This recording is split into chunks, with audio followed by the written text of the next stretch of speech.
Target 2024। देखिए इसको कैसे करेंगे भैया। कहा है यदि 26, 156 का लॉस 156 है तो मौस ज्ञात कीजिए। फार्मूला आप देखिए क्या होता है, पहली संख्या इंटू दूसरी संख्या बराबर मौस इंटू लॉस, ये फार्मूला होता है। संख्या क्या दिया है 26 दिया है, सेकंड क्या दिया है 156 दिया है, मौस हमसे क्या कर रहा है पूछ रहा है और लॉस कितना दिया है 156 दिया है। ये इधर आएगा तो डिवाइड में हो जाएगा, यानी ये दोनों कट गए तो मौस हमारा कितना आ गया भैया, तो मौस हमारा आ गया कितना 26। जो ऑप्शन आपका सही हो उस पर आप लोग टिक लगाइए। तो बी ऑप्शन हमारा क्या है राइट है। करेक्ट कौन सा नंबर था भैया, बी ऑप्शन हमारा करेक्ट है। देखिए ये सब एग्जाम में आए हुए हैं, एकदम बढ़िया से प्रैक्टिस कर लीजिए। एकदम अच्छे क्वेश्चन हमने छांट कर लिए हैं, देख लीजिए बढ़िया से। सेकंड क्या है, निम्न में अपरिमेय संख्या है। क्या कहा है, निम्न में अपरिमेय संख्या है, यानी इसमें अपरिमेय संख्या कौन है। तो यहाँ पर पहला ऑप्शन दिया है √25। तो √25 का स्क्वायर रूट करेंगे तो 5 हो जाएगा। इसे हम लोग P/Q के रूप में लिख सकते हैं, क्योंकि सर जी ये पूर्णांक बन रहा है, इसलिए पहला ऑप्शन परिमेय संख्या है, अपरिमेय नहीं है। सेकंड कह रहा है, सेकंड यहाँ पर 5 माइनस √3, 5 माइनस √3 है, यानी सर जी ये परिमेय संख्या है कि अपरिमेय संख्या है, तो ये मेरा अपरिमेय संख्या है। क्या है, अपरिमेय संख्या है, यानी सेकंड ऑप्शन हमारा क्या है राइट है। देखिए हमने आपको बताया है कि अगर किसी भी अपरिमेय संख्या में जोड़ो या घटाओ या गुणा करो या भाग दो किसी परिमेय संख्या का, तो सदैव क्या होता है वो अपरिमेय संख्या होता है। तो ये ऑप्शन हमारा बी क्या हो गया करेक्ट हो गया। तीसरा क्वेश्चन देखिए, तीसरा क्वेश्चन क्या है, तीसरा क्वेश्चन देखिए क्या कह रहा है। तीसरा हमारा क्वेश्चन कह रहा है रेखाओं x - 2 = 0 और y + 6 = 0 का प्रतिच्छेद बिंदु है। प्रतिच्छेद बिंदु है यानी कौन सा बिंदु इसमें है। तो यहाँ पर देखो बेटा, इसको उस साइड कर लो तो x = कितना हो जाएगा 2 हो जाएगा, ठीक है। और ये उधर जाएगा तो y = क्या हो जाएगा -6 हो जाएगा। इससे बिंदु क्या प्राप्त हो रहा है 2, -6 प्राप्त हो रहा है।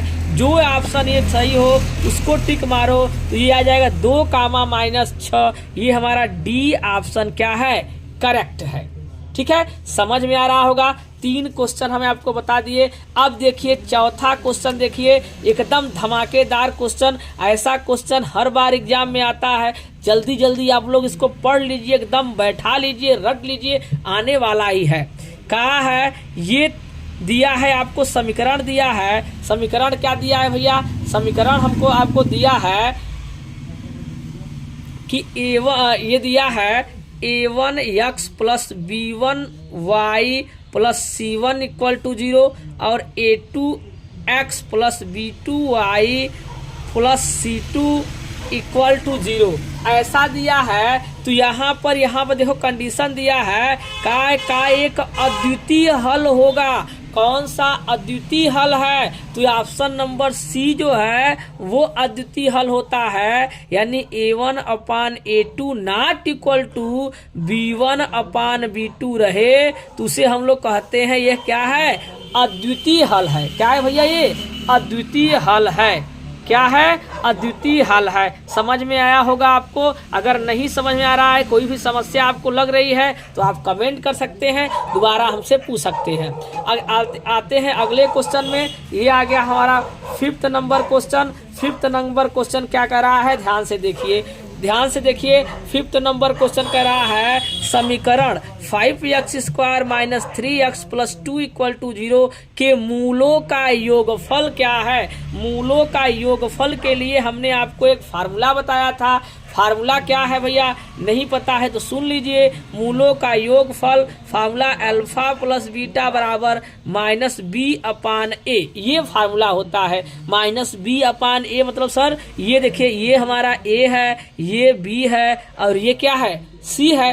तो यहाँ पर माइनस बी अपान ए माइनस, ये माइनस ऑलरेडी लगा है तो क्या हो जाएगा, माइनस यहाँ सूत्र में होता है और माइनस बी का वैल्यू 3 है, ए का वैल्यू 5 है, यहाँ 5 लिखिए और इसको थोड़ा सा आप सिंप्लीफाई कर लीजिए। माइनस माइनस का आप मल्टीप्लाई कराएंगे तो प्लस हो जाएगा अपान 3, यानी 3/5 जो ऑप्शन आपका हो उसको आप करेक्ट करिए। तो ये हमारा ऑप्शन क्या रहा, ए ऑप्शन ये हमारा ठीक रहा। आते हैं हम सजी अगले क्वेश्चन पर, यानी छठे क्वेश्चन।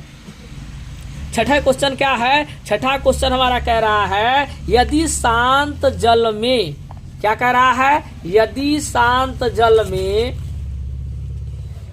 नाव की चाल 8 किमी प्रति घंटा है तथा धारा की चाल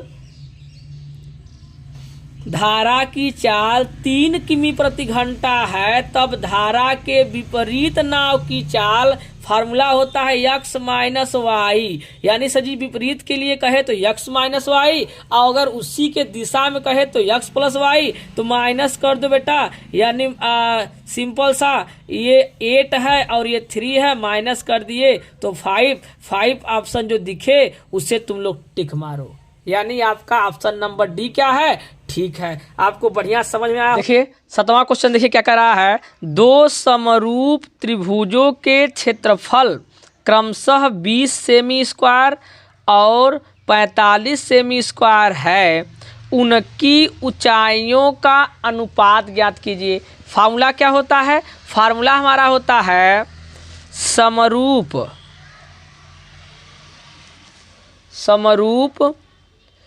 त्रिभुजों के क्षेत्रफलों का अनुपात, त्रिभुजों के क्षेत्रफलों का अनुपात बराबर संगत भुजाओं के वर्गों का अनुपात। संगत भुजाओं मतलब क्या है, ऊंचाइयों, तो हम लिखा h1 का स्क्वायर बटे h2 का स्क्वायर, ठीक है। और यहाँ पर समरूप त्रिभुज है, त्रिभुज को हमने यहाँ पहले त्रिभुज का अनुपात बटे दूसरे त्रिभुज का, अब यहाँ हम लिख दे रहे हैं डायरेक्ट। यहाँ पर दिया कितना है, यहाँ पर दिया है, पहले का दिया है 20, कितना दिया भैया, 20 दिया है, पहले त्रिभुज का दिया है 20 और दूसरे का कितना दिया है, पहले का 20 दिया है और दूसरे का कितना दिया है, दूसरे का दिया है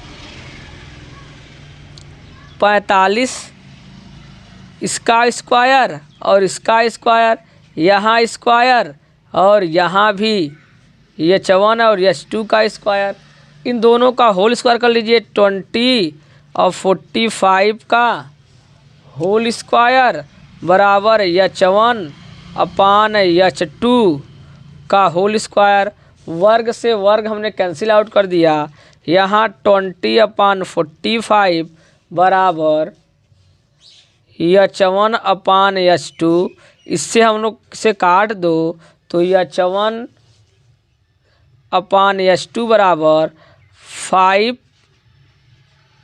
और यहाँ 9, यानी 5:9। जो ऑप्शन ठीक लगे उससे टिक मार दो। तो ऑप्शन कौन सा ठीक है, 5 चौका 20 भाई, सॉरी 5 9 45। तो ऑप्शन नंबर हमारा डी क्या है, करेक्ट है। देखिए 8वां क्वेश्चन क्या कर रहा है, कराए त्रिभुज ए बी सी और त्रिभुज बी डी ई दो समबाहु त्रिभुज इस प्रकार हैं कि डी भुजा बी सी का मध्य बिंदु है, तब त्रिभुज ए बी सी तथा BCE, ये BC नहीं है भैया, BDE। देखिए यहाँ BDE है तो यहाँ भी BDE होना चाहिए। BDE के क्षेत्रफलों का अनुपात है। कैसे करेंगे भैया इसको? देखिए कोई बोला है कोई त्रिभुज है, ये यहाँ कर लेते हैं भाई, ये कोई त्रिभुज है, त्रिभुज मान लो इसको ABC। VC का जो मध्य बिंदु है वो D है, वो D है। यहाँ से इधर खींच लिए, मान लो E है, ठीक है। दोनों समबाहु है, ये इसकी छोटा वाला एक समबाहु है, ये बड़ा वाला एक समबाहु है, ठीक ऐसा कहा है। फिर बोला है, कहा है इनके क्षेत्रफलों का अनुपात। तो हम लोगों ने क्या किया, अब सबको ये समबाहु है तो यहाँ आप लिख पाएंगे कि AB बराबर BC बराबर CA, लिख सकते हैं। CA बराबर A हमने एज्यूम कर लिया, मान लिया कि ये सब क्या है, A है, पूरा A है, पूरा क्या है, A है। क्यों ऐसा मान लिए? क्योंकि सर जी समबाहु है, और क्यों मान लिए? सर जी ये कहा इसका मध्य बिंदु है, तो अगर BD की बात करें तो BD कितना हमारा हो जाएगा सर? BD हो जाएगा इसी का आधा, क्योंकि मध्य बिंदु की बात कर रहा है। ठीक सर जी। अब इसमें हमको त्रिभुज ABC समरूप है त्रिभुज BDE के, फिट है, ऐसा है। अब क्या करेंगे, तो आप यहाँ बस लिखना है, बस थोड़ा सा और काम करना है। त्रिभुज ABC त्रिभुज BDE बराबर क्या हो जाएगा, इनके वर्ग होते हैं, तो यानी वर्ग यानी पहले पूरा का AB का स्क्वायर बटे BD का स्क्वायर, संगत भुजाओं का वर्ग भाई। तो यहाँ A स्क्वायर, यहाँ हो जाएगा A स्क्वायर अपान 4। कैसे होगा, यानी A अपान B का होल स्क्वायर करेंगे तो A स्क्वायर ना हो जाएगा, ये इसे हमने काट दिया तो 1/1/4 ये ऊपर हो जाएगा, तो 4:1 हमारा क्या होगा, ऑप्शन करेक्ट होगा। तो इसमें ऑप्शन नंबर C क्या है, करेक्ट है। ऑप्शन नंबर C क्या है भैया, करेक्ट है, 4:1। 2, 3 और 4, 1 के बीच की दूरी होगी, तो बीच की दूरी का लगाइए आप फार्मूला। क्वेश्चन दिया है 2, 3 और 4, 1, तो ये x1 y1 समझिए, x2 y2 समझिए, ठीक है। और बिंदुओं के बीच का दूरी का आप फार्मूला लगाइए, x2 माइनस x1 का whole square plus y2 minus y1 का होल स्क्वायर, ठीक है, ऐसा कर लीजिए। अब यहाँ पर रख दीजिए, सिर्फ वैल्यू रखिए, x2 का वैल्यू 4, x1 का वैल्यू 2 का होल स्क्वायर, y2 का वैल्यू 1, y1 का वैल्यू 3 का होल स्क्वायर। तो यहाँ हो जाएगा, कितना हो जाएगा भैया, यहाँ पर देखिए हो जाएगा, माइनस करेंगे तो 2 का स्क्वायर, यहाँ करेंगे तो -2 का स्क्वायर, हो जाएगा 4 + 4, ये हो जाएगा √8। 8 कितने का स्क्वायर बाहर करेंगे तो 2√2 होगा। ऑप्शन अगर ऐसा कौन दिख रहा है तो ऑप्शन नंबर D आपका क्या है, सॉरी C आपका क्या है, करेक्ट आंसर है। C पर आप क्या करेंगे, टिक लगाएंगे। अगला क्वेश्चन कहा है यदि, देखिए क्वेश्चन क्या कर रहा है, यदि बिंदु A 1, 2 और O बिंदु दिया है 0, 0 और C बिंदु दिया है A, B संरेख है, तो ऑप्शन बनाना है। संरेख है तो कौन सा ऑप्शन ठीक है, संरेख है तो यानी त्रिभुज का जो फार्मूला होता है इसके इक्वल टू 0 होना चाहिए। तो फार्मूला क्या होता है भैया, फार्मूला हमारे पास होता है x1 यहाँ हो जाएगा y2 minus y3 plus x2 y3 minus y1, x3 हो जाएगा y1 minus y2 equal to क्या हो जाएगा भैया 0 हो जाएगा। क्या हो जाएगा बाबू? 0 हो जाएगा। ऐसा कुछ है, ठीक, ऐसा है। कुछ कम कर लिए, ठीक है, ऐसा है। अब क्या करेंगे सर? अब रखिए इसको, आप समझिए। यहाँ पर आपको एग्जाम में लिखना नहीं है, आपको हम सिर्फ समझाने के लिए यहाँ लिख दे रहे हैं, समझने के लिए, ठीक है ना? लिखना नहीं है बाबू, ध्यान देना। y1 ये तो सजी है जो गुणा में है, इस साइड जाएगा तो डिवाइड हो जाएगा, 0 से साफ हो जाएगा, उसको आप छोड़िए। यहाँ पर आइए आप लोग। x1 का वैल्यू कितना है? 1 है। y2 का वैल्यू कितना है? 0 है। y3 की वैल्यू कितना है? b है, ठीक, प्लस x2 की वैल्यू कितना है? 0 है। तो यहाँ आपको रखने की जरूरत ही नहीं है, क्योंकि ये 0 क्या कर देगा? सबको हीरो बना देगा, 0 बना देगा, ठीक ना? समझ रहे हैं ना बात को? ठीक। ये क्या है? x3 a है, y1 क्या है? 2 है, y2 क्या है भैया? y2 का वैल्यू 0 है, इक्वल टू 0 है, ठीक भैया, कोई दिक्कत नहीं। अच्छा है। अब यहाँ पर क्या करें? ये 0 खत्म हो जाएगा, ये 1 का मल्टीप्लाई करेंगे -b, और ये पूरा 0 हो गया भैया। और ये कितना हो जाएगा? 2a equal to 0। अब जैसा है ऑप्शन के अनुसार हम करेंगे, इसको अगर उस साइड ले जाएं तो b इक्वल टू हो जाएगा -2a, इससे ये कट गया। ऑप्शन देखो कौन सा ठीक दिखाई दे रहा है? तो यहाँ देखिए 2a इक्वल टू b, दिख रहा है ना? साफ साफ दिखना चाहिए भाई, कभी नहीं होना चाहिए। याद देखिए ये क्या है? 2a बराबर b है, 2a बराबर b, साफ साफ कर लीजिए इसको आप। समस्या कहाँ है? एकदम ऐसा बना लिए। यही हमारा आंसर है, जो ऑप्शन मिले, यानी सी ऑप्शन क्या है? करेक्ट है, ठीक है? समझ में आया होगा भैया। अगर नहीं समस्या कुछ हो रहा है तो आप कमेंट कर सकते हैं, कोई समस्या नहीं। याद देखिए बिंदु इतना, बिंदु -4, 0, 4, 0 और 0, 3 के शीर्ष हैं, तो आपको बताना है कि ये त्रिभुज कैसा है। क्या भैया? ये त्रिभुज कैसा है, आपको ये बताना है। क्या बताना है? 3 बिंदु दिए गए हैं, और बिंदुओं को आप बताइए कौन सा त्रिभुज है, समकोण है कि समद्विबाहु है कि समबाहु है कि विषम बाहु है। सर ये कैसे होगा? बस कुछ नहीं करना है आपको, बीच की दूरी आप तीनों के यहाँ पहले ऐसे एक त्रिभुज बना लीजिए, रैंडम ऐसे, ठीक ना? ये रैंडम बनाया गया है, एक्चुअल कोई जानकारी इसकी नहीं है, हमने ऐसे रैंडम बना लिया। बनाने के बाद आप क्या करिए? आप सबको पॉइंट दर्शा दीजिए, दर्शा दिए भैया। समस्या कहाँ है?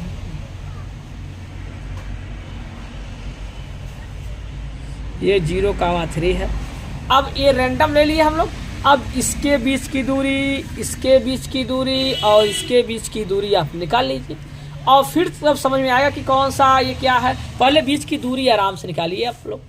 बीच की दूरी निकालते हैं हम, देखिए बीच की दूरी हम AB के बीच की दूरी ये निकालते हैं, ठीक। इसके लिए फार्मूला वही है, अंडर रूट में x2 माइनस x1 का whole square plus y2 minus y1 का होल स्क्वायर। तो सर कितना हो जाएगा? हो जाएगा कुछ भैया ऐसा, x2, अब देखिए यहाँ पर इसको हम x1 y1 मान लिए और इसको x2 y2 मान लिए। जो भी मर्जी आपको चाहे, जो इसको मानिए चाहे इसको मानिए, कोई टेंशन नहीं है। बस वहाँ एग्जाम में दिखाने की जरूरत नहीं है, दिखा भी दोगे कोई दिक्कत नहीं, लेकिन अच्छा नहीं लगता इसलिए आप दिखाइएगा नहीं, ठीक। ये x2 का वैल्यू कितना है? 4। x1 का वैल्यू क्या है? माइनस है, तो माइनस माइनस प्लस हो जाएगा, ठीक ठीक ठीक, का होल स्क्वायर प्लस y2 का वैल्यू कितना है बाबू? 0। y1 का वैल्यू कितना है? 0। तो कितना हो जाएगा? ये 4 4 8, ये तो 0 हो जाएगा। 8 का स्क्वायर 64, स्क्वायर रूट आ गया 8। ए भी आ गया हमारे पास। अब निकाल लेते हैं हम BC के बीच की दूरी सेम उसी प्रकार से हम निकालते हैं, ठीक है। ये x2 y2 माने हैं तो इसको x1 y1 मान लिए। कहाँ समस्या है? कुछ समस्या नहीं है भाई, ठीक।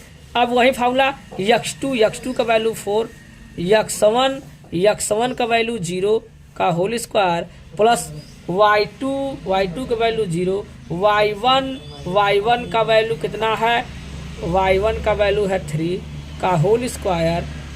ये कितना हो जाएगा भैया 4, यानी 4 चौके 16, ये 3 त्रिका 9 हो गया कितना 25 कितने का स्क्वायर रूट है, 5 के स्क्वायर रूट है। देखिए दो डिफरेंट हो चुके हैं, यानी यहाँ पर अब समबाहु को तो चांस नहीं दिखता, समबाहु वाला जो ऑप्शन था वो तो पहले कैंसिल हो चुका है। एक और निकाल लेते हैं, बस AC निकाल लीजिए आप, AC ये x1 में माने तो x2 x2 y2 कर लेते हैं, क्या समस्या है, कुछ समस्या नहीं है। चलिए यहाँ करते हैं हम लोग, x2 का वैल्यू 0, x1 का वैल्यू -4 तो माइनस प्लस का होल स्क्वायर, y2 का वैल्यू 3 माइनस y1 का वैल्यू कितना है 0 का होल स्क्वायर। तो ये हो जाएगा 4 चौका 16 और ये हो जाएगा 3 त्रिका 9, ये हो जाएगा 25 बोले तो आ गया 5। देखिए हमारे पास साफ साफ दिखाई दे रहा है, देखिए कौन कौन ऑप्शन नहीं हो सकता, समझिए।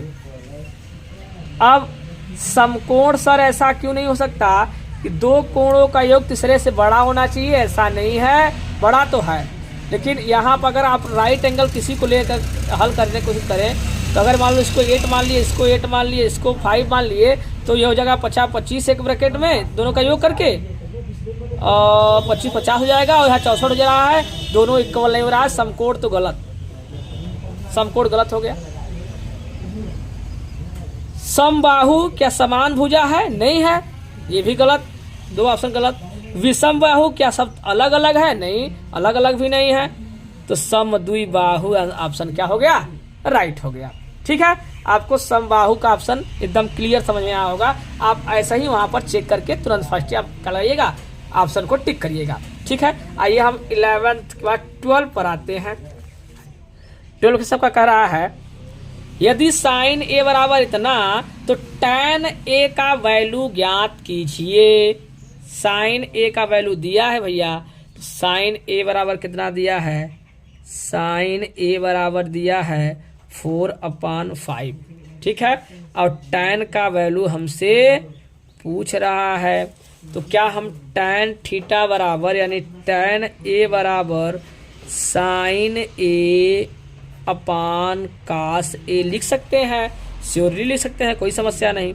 साइन ए को ऐसे रहने दो, कास को भी 1 माइनस साइन स्क्वायर ए लिख सकते हैं, कोई समस्या नहीं। सर इसका वैल्यू अगर हम यहाँ पर रखें, थोड़ा इधर रखते हैं इसे हो जाए, तो यहाँ पर रखें तो साइन का वैल्यू 4/5 है, और ये 1 माइनस साइन है तो अंडर रूट में 1 माइनस 4/5 हो जाएगा, इसका होल स्क्वायर हो जाएगा।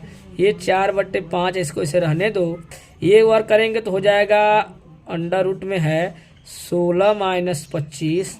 आप थोड़ा सा और कर लीजिए तो आ गया कितना भैया हमारा 25, और घटाएंगे 9 यानी 9/25 आएगा रूट में। अगर इसका स्क्वायर रूट करेंगे तो 4/5, और यहाँ हो जाएगा 3/5। ये इससे क्या हो जाएगा, कैंसिल आउट हो जाएगा, तो 4/3 हमारा क्या हो जाएगा, राइट आंसर हो जाएगा। जो ऑप्शन आपको दिखे, क्या दिखे, 4/3, 4/3 ऑप्शन नंबर सी क्या है, करेक्ट ऑप्शन है। ठीक है, समझ में आया होगा। आइए अगले क्वेश्चन पर आते हैं। क्या है, यहाँ पर लिखा है sine square theta plus 1/1 plus tan square theta का मान ज्ञात कीजिए। अगर ऐसा क्वेश्चन है तो कैसे करेंगे, हम लोग कैसे करेंगे, देखिए ये sine square theta plus 1/1 plus tan square theta ऐसा है, तो हमको पता क्या है, हमको ये पता है कि इसके स्थान पर ये सेक हो जाता है, क्या फार्मूला होता है ना 1 प्लस सम क्या का, ये होता है सेक स्क्वायर थीटा। तो ये साइन स्क्वायर थीटा और ये हो जाएगा सेक को क्या हो जाता है कॉस स्क्वायर थीटा हो जाता है भैया। अब इतना बराबर क्या होता है 1 होता है। Sine square theta plus cos square theta बराबर क्या होता है 1 होता है। जो ऑप्शन आपको दिखे उसको मारो। तो 1 ऑप्शन कौन है? ऑप्शन नंबर डी है। कौन है भैया? Option number D is correct. अगला कह रहा है कि सभी त्रिभुज समरूप होते हैं। ऐसा कौन सा त्रिभुज है जो समरूप होते हैं? तो जितने भी सर्वांगसम त्रिभुज होते हैं वो समरूप भी होते हैं। सर्वांगसम त्रिभुज समरूप त्रिभुज भी हो सकते हैं, लेकिन समरूप त्रिभुज सर्वांगसम नहीं हो सकते, ये बात याद रखिएगा। ठीक है, अगला क्वेश्चन कौन सा है? 15 नंबर क्वेश्चन क्या कर रहा है? एक वृत्त की परिधि 22 सेमी है। इस वृत्त के चतुर्थांश का क्षेत्रफल, यानी देखिए कैसे क्या बात कर रहा है कि कोई सर्कल है उसके चौथे भाग का क्षेत्रफल हमको बताना है। ठीक है, तो हमको दिया जानकारी क्या है कि इसकी परिधि दिया है 22 दिया है। कैसे करेंगे? आप पहले इसका रेडियस निकालिए। रेडियस निकालें कैसे? तो आपको दिया है 2 पाई r बराबर 22 दिया है। इससे अगर हम इसे काट दिए तो पाई r बराबर हो जाएगा 11 हो जाएगा भैया। ये पाई को उधर कर दीजिए तो 11 अपान ये पाई गया तो इसका वैल्यू 24 होता है। ये पलट जाएगा, हो जाएगा कितना भैया? हो जाएगा r इक्वल टू ये 77 अपान 22। 11 से दोनों कट रहे हैं तो आ गया 7 अपान 2। ठीक है, ये आ गया r। अब हमसे कहा है, क्या बोला है क्वेश्चन बोला है कि वृत्त के चतुर्थांश का क्षेत्रफल। चतुर्थांश का क्षेत्रफल तो हमको पता है वृत्त का क्षेत्रफल क्या होता है। वृत्त का क्षेत्रफल होता है, हम यहाँ बहुत साफ साफ नहीं लिख रहे हैं क्योंकि ऑब्जेक्टिव क्वेश्चन है तो वो सिर्फ बताने की कोशिश कर रहे हैं। तो ये क्या होता है? पाई r स्क्वायर होता है। पाई r स्क्वायर होता है तो ये सजी होता है इसका, हाँ इसका कहा है चतुर्थांश, यानी 1/4 भाग। ठीक है, तो यहाँ 22/7 और यहाँ r का मान 7/2। r स्क्वायर है तो 2 बार लिखेंगे और इंटू कितना है 4। इंटू 4 कैसे आया सर जी? 1/4 कैसे आया? चतुर्थांश बोला है। ये इससे काट दीजिए तो आ गया 11 और ये 7 से 7 कैंसिल आउट हो गया। बचा क्या? तो ये 7 और 11 का मल्टीप्लाई करेंगे तो हो जाएगा 77 और ये 4 2 जा 8 77 अपान 8 ऑप्शन जो सही हो वो हमारा आंसर होगा। तो इसमें कौन सा ऑप्शन ठीक है? Option number first is correct. ठीक है, आते हैं हम लोग 16 नंबर यानी 16 नंबर पर आते हैं। ये बढ़िया क्वेश्चन है, देखिए ये बढ़िया क्वेश्चन है, ध्यान से देखिए भैया इसको। ये क्वेश्चन थोड़ा सा बढ़िया है, अच्छा क्वेश्चन है। देखिए 16 नंबर क्या कह रहा है क्वेश्चन, 16 नंबर क्या बोला क्वेश्चन भाई, ध्यान से क्वेश्चन पढ़ लीजिए। एक वलय को निर्मित करने वाले दो संकेंद्रीय वृत्तों की परिधियां 88 सेमी और 66 सेमी है। पाई का वैल्यू दिया है 22/7। लेकर वलय की चौड़ाई ज्ञात कीजिए। वलय का क्या करना है भैया? चौड़ाई। पहले समझिए सर जी वलय क्या है, ये क्या है भाई, थोड़ा समझिए आप लोग। देखिए क्या है कि कोई सर्कल है, संकेंद्री का मतलब होता है कि एक ही केंद्र से दो वृत्त का निर्माण होना। एक ही केंद्र से दो वृत्तों का निर्माण होना संकेंद्री कहलाता है। थोड़ा सा टेढ़ा मेढ़ा बन गया, आप लोग बढ़िया से बनाइएगा, समझ लीजिए, समझने के लिए सिर्फ है। अच्छा ऐसा है। अब इसके बाद कहा है परिधि। परिधि कितना दिया है भैया? परिधि जो बड़ा वाला है उसके लिए दिया है 88, यानी इसकी परिधि है 88 और ये इसकी परिधि है कितना? 66। ठीक। कहा है वलय की चौड़ाई, यानी ये चौड़ाई पूछा है हमसे, ये चौड़ाई हमसे पूछ रहा है। तो सर जी अगर यहाँ से यहाँ हमने एज्यूम कर लिया, मान लिया कि ये आर है, स्मॉल आर, और ये वाले त्रिज्या को जो बड़ा वाला दिया है इसको हमने एज्यूम कर लिया कैपिटल आर। ठीक है, ये दोनों हमने मान लिया। अब यहाँ करने के बाद हम लोग क्या करेंगे? अब हम लोग लिखेंगे, पहले बड़े वृत्त से हम उसकी त्रिज्या निकालने की कोशिश कर रहे हैं, तो होता है फार्मूला 2 पाई कैपिटल आर निकाल रहे हैं क्योंकि बड़े वाला निकाल रहे हैं। इसका कितना है? 88 है। 2 से इसे काट दिए तो आ गया 44। ये पाई को उधर कर दीजिए तो 44/22/7, इसे डायरेक्ट ही काट दो तो आ गया 2/1/1/7। ये पलट जाएगा तो हो जाएगा कैपिटल आर बराबर आ गया 14 सेंटीमीटर आ गया। ठीक है, ये हमारा कैपिटल आर आ गया। अब हम निकाल लेते हैं स्मॉल आर। क्या निकाल लेते हैं भैया?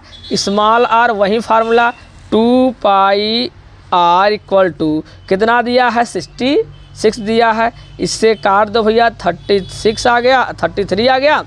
पाई का वैल्यू इधर कर दो तो हो जाएगा 33, यहाँ 22/7।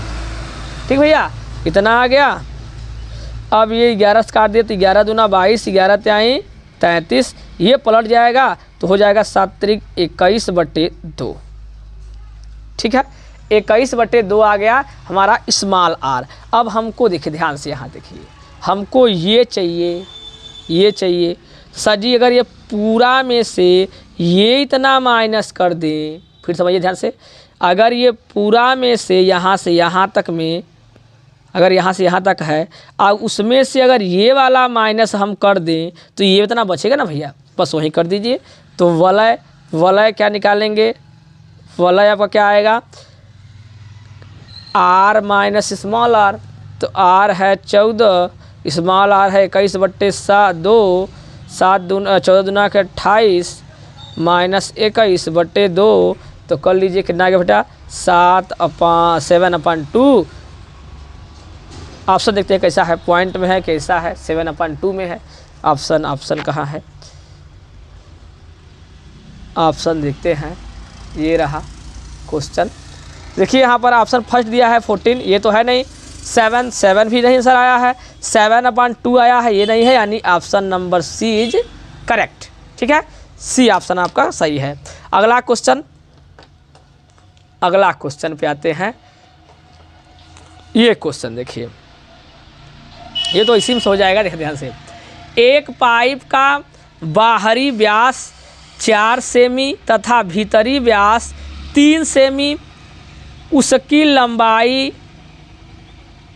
20 सेमी। पाइप में प्रयुक्त धातु का आयतन, आयतन बेलन का आयतन, बेलन का आयतन का फॉर्मूला क्या होता है? पाई आर स्क्वायर एच। तो यहाँ पर पाई और आर में क्या हो जाएगा? ये आर का वैल्यू दिया है तो ये व्यास दिया है, इसका त्रिज्या बना लेंगे, यानी सजी इसका हाफ कर लेंगे। इसका हाफ करेंगे तो हो जाएगा, ये व्यास है, त्रिज्या हो जाएगा 2 का स्क्वायर और माइनस इसका आधा करेंगे तो हो जाएगा 3/2, यानी 1.5 का स्क्वायर इंटू एच। एच कितना दिया? ऊंचाई लंबाई यानी 20 दिया है। ऐसा ऑप्शन जो हो उसको लगा दो टिक। तो ऑप्शन हमारा कौन सही है? Option number B is correct. ध्यान देना, यहाँ फर्स्ट वाला ऐसे दिया है, बहुत बच्चे कंफ्यूज हो जाएंगे। क्यों? क्योंकि आप यहाँ ध्यान नहीं देंगे कि क्या बोला है, व्यास दिया है, त्रिज्या नहीं दिया है। ठीक है, इसलिए बढ़िया क्वेश्चन है, सिर्फ आपको जल्दी से बेवकूफ़ बनाने के लिए दिया है। अब पहला ऑप्शन देखेंगे और टिक कर देंगे, अब आपका गलत हो जाएगा। यहाँ पर देखिए, क्योंकि त्रिज्या होता है ना भाई, पाई आर स्क्वायर एच होता है, तो यहाँ व्यास थोड़ा होता है, तो इसलिए ये क्या हो जाएगा, ये वाला रॉन्ग हो जाएगा और ये क्या हो जाएगा, राइट, यानी सर जी ये ऑप्शन बी हमारा क्या है, करेक्ट है। चलिए अगले क्वेश्चन पर, अगला क्वेश्चन देखिए क्या है भैया। अगला क्वेश्चन हमारा है, बेलन, किसी बेलन का आयतन होता है, बेलन के आयतन का formula pi R square H. पहला ऑप्शन खत्म, ये तो बहुत बढ़िया था। ये देखिए आंकड़ों 2, 8, 4, 6, 5 की माध्यिका ज्ञात कीजिए। माध्यिका के वाला क्वेश्चन बहुत सिंपल होता है, देखिए कैसा है।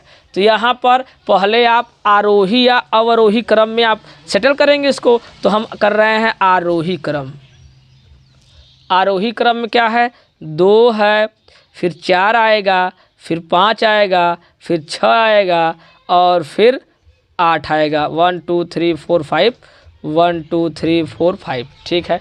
अब इतना सही है। अब हमारा होता है माध्यिका के लिए फार्मूला होता है, माध्यिका के लिए फार्मूला क्या होता है, n+1/2 पद होता है, ये होता है भैया। तो n की वैल्यू करें है सर जी 5 है, तो 5 + 1/2 पद, तो सर जी कितना हो जाएगा, 5 1 6 यानी तीसरा पद, तीसरा पद। तो तीसरा पद में कौन है, 1 2 3, तीसरा पद हमारा कौन आया है, तीसरा पद यानी हमारा है क्या, 5 है। तो option number C is correct. Option number C क्या है आपका, करेक्ट है। ये भी यहीं में कर ही लो भैया, थोड़ा सा जगह बनाकर। हाँ देखिए इसको कर लेते हैं हम लोग। क्या है कि 1 से 9 तक की प्राकृतिक संख्याओं का माध्य होगा, 1 से लेकर 9 तक की प्राकृतिक संख्याओं का माध्य, तो पदों का योग बटे माध्य बराबर क्या होता है भैया फार्मूला, पदों का योग बटे पदों की संख्या, पदों का योग यानी 1 2 3 4 5 6 7 8 9 है, कई ठो पूरा है सर जी, 9 है, पूरा 8 करेंगे कितना आएगा, 45/9, 9 पूरे 45, 5, इसका भी ऑप्शन नंबर बी करेक्ट हो गया। सर जी अगर ये बड़ा नंबर दिया है तो इसे करेंगे नहीं, आप लिखेंगे कैसे, 1 + 2 + 3, फिर डॉट डॉट डॉट डॉट करके जितना भी नंबर रहे लास्ट में लिख लीजिए।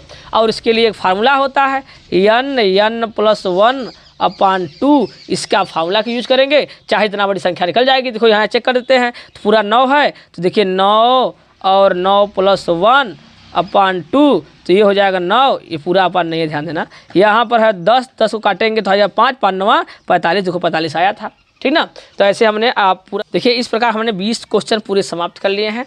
और ये हमने 2024 का एक मॉडल पेपर लिया था जो सॉल्व किया है। आप एग्जाम्पल ऐसे ही आप करते रहें। अगर वीडियो अच्छा लगा हो तो शेयर करें, कमेंट करें, अपने दोस्तों तक फैलाएं।